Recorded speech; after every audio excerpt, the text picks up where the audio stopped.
ముందుగా అందరికీ నమస్కారం. Welcome to friendly Bhargavi YouTube channel. ఈరోజు రెసిపీ వచ్చేసి చేపల పులుసు ఎలా చేసుకోవాలో చూద్దాం. ఇప్పుడు మీరు చూస్తున్న చేపలు చాలా ఫ్రెష్ చేపలు అన్నమాట. అవి అప్పటికప్పుడే పట్టుకొచ్చారు. వీటి పేరు మీ ఎవరికైనా తెలిస్తే కామెంట్ సెక్షన్లో కామెంట్ చేయండి. మేమైతే వీటిని పార అంటాము. సో మీ లాంగ్వేజ్లో ఏమంటారో కామెంట్ చేయండి. ఇప్పుడైతే మనం ఈ చేపల యొక్క కటింగ్ ప్రాసెస్ అయితే చూద్దాం. కొత్తగా చేపల పులుసు పెట్టుకునే వాళ్ళకి కొందరికి చేపలు చేసుకోవడం రాదు కదా. సో మీకు ఈ వీడియోలో చేపల కటింగ్తో పాటు చేపల కూర ప్రిపేర్ చేసుకోవడం కూడా చూపిస్తాము. అలాగే మన వీడియోని ఎవరైతే కొత్త వాళ్ళు చూస్తున్నారో సబ్స్క్రైబ్ చేసుకోండి. సో ఈ విధంగా మీరు కటింగ్ ప్రాసెస్ అనేది చేసుకుంటే చాలా సింపుల్గా కటింగ్ ప్రాసెస్ అనేది అవుతుంది. ఇప్పుడు మనకి చేపల పులుసుకి కావాల్సిన ఇంగ్రీడియంట్స్ అన్నీ చూద్దాం. 2 నిమ్మకాయ సైజ్ అంతా చింతపండు తీసుకోండి, 3 పచ్చిమిరపకాయలు తీసుకోండి, అల్లం వెల్లుల్లి జీలకర్ర తీసుకోండి, టమాటీ 1, ఆనియన్ 1, మనం కట్ చేసి ఉంచుకున్న చేపలు ఇవన్నీ ఉంటే చాలు. సో దాంతోపాటు కొత్తిమీర కూడా యాడ్ చేసుకుంటే స్మెల్ అనేది బాగుంటుంది. సో మనం ఒక హాఫ్ అన్ అవర్ ముందు చింతపండు అది నానబెట్టుకొని ఉంచుకోవాలి. చేపల పులుసుకి కావాల్సిన బౌల్ అయితే తీసుకుందాం. ఫస్ట్ దాంట్లో 2 స్పూన్స్ వరకు ఆయిల్ వేసుకొని దాంట్లో మనం కట్ చేసుకున్న 1 ఉల్లిపాయ అనేది యాడ్ చేసుకోవాలి. ఒక 5 పచ్చిమిరపకాయల వరకు వేసుకొని వేగించుకోవాలి. ఒక 5 నిమిషాల వరకు. అదేవిధంగా 1 రెమ్మ కరివేపాకు కూడా యాడ్ చేసుకోవాలి. సో ఈ విధంగా ఒక 5 మినిట్స్ వరకు వేగించుకోవాలి ఆనియన్స్ అనేవి.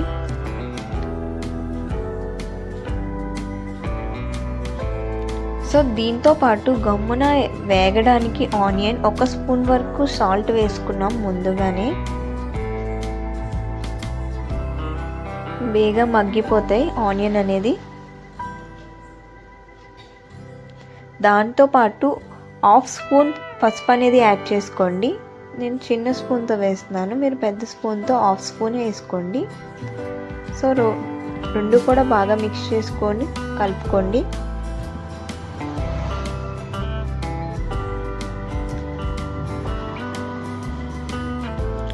నూనె ఎక్కువ వేసుకున్నా పర్వాలేదు, తక్కువ వేసుకున్నా పర్వాలేదు. మ్యాక్సిమం ఒక 2-3 స్పూన్స్ వేసుకుంటే చాలు. స్పూన్స్ అంటే ఒక లోతుగా ఉండే స్పూన్స్తో వేసుకోండి.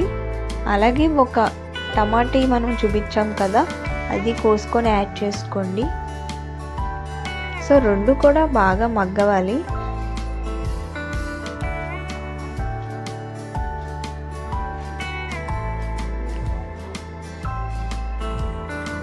సో ఈ విధంగా మగ్గిపోవాలి టమాటో అనేది.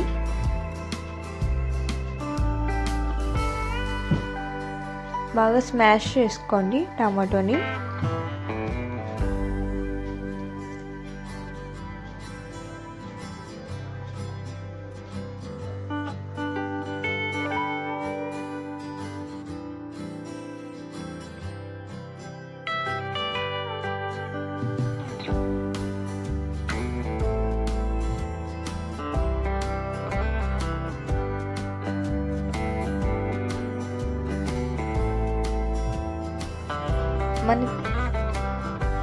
మనకి 5 నిమిషాల తర్వాత మనం కోసి ఉంచుకున్న చేప ముక్కలు అయితే యాడ్ చేసుకోవాలి. చూసారు కదా టమాటీ అండ్ ఆనియన్స్ ఎలాగా మగ్గిపోయాయో. దాని తర్వాత మనం చేప ముక్కలు అనేవి యాడ్ చేసుకోవాలి.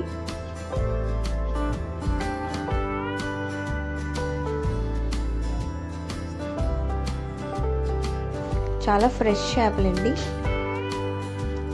ఫ్రెష్ చేపలు పులుసులోకి చాలా బాగుంటాయండి.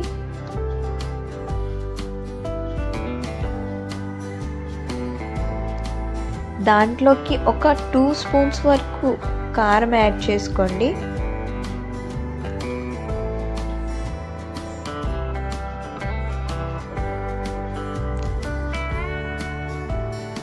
ఈ కారం అయితే మా ఇంట్లో ప్రిపేర్ చేసిన కారం అండి.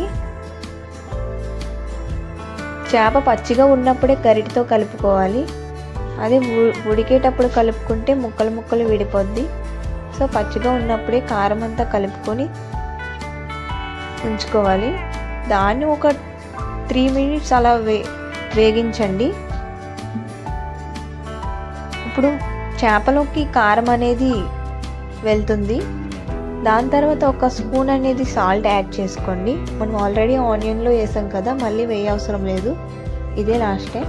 అండ్ ముందుగా నానబెట్టుకున్న చింతపండు కూడా యాడ్ చేసుకోండి. నేనైతే 2 గ్లాసెస్ ఆఫ్ వాటర్ యాడ్ చేశాను, 200 ml. మీకు ఎంత గ్రేవీ స్ట్రక్చర్ కావాలో అంత యాడ్ చేసుకోండి. చూస్తున్నారు కదా, ఈ విధంగా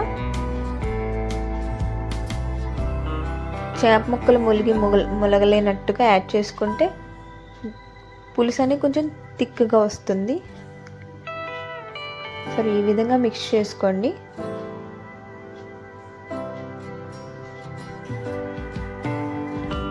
అలాగే మనం స్టవ్ మీద పెట్టి 5 మినిట్స్ తర్వాత ఇలాగైతే వస్తుంది.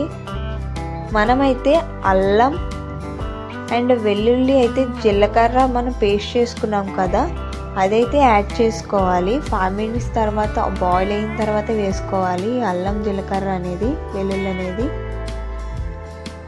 టేస్ట్ అనేది చాలా బాగుంటుంది అల్లం వెల్లుల్లి జీలకర్ర అనేది చేపల పులుసులో యాడ్ చేసుకుంటే. దాని తర్వాత ఆయిల్ పైకి వచ్చింది అనిపించుకున్నప్పుడు మనం కొత్తిమీర అనేది యాడ్ చేసుకోవాలి. స్మెల్ అనేది బయటకు వస్తుంది అండ్ పులుసులో కూడా బాగా ఫ్లేవరబుల్గా ఉంటుంది. ఇప్పుడు మనం మళ్ళీ 5 మినిట్స్ తర్వాత బాయిల్ చేసుకొని చూసుకోవాలి ఈ విధంగా పులుసు అనేది. అంతేనండి, చేపల పులుసు. మరింకేమి లేట్, మీరు కూడా మీ ఇంట్లో ట్రై చేయండి. డెఫినెట్గా టేస్ట్ అనేది చాలా అంటే చాలా బాగుంటుంది. మరో వీడియోతో మళ్ళీ కలుద్దాం.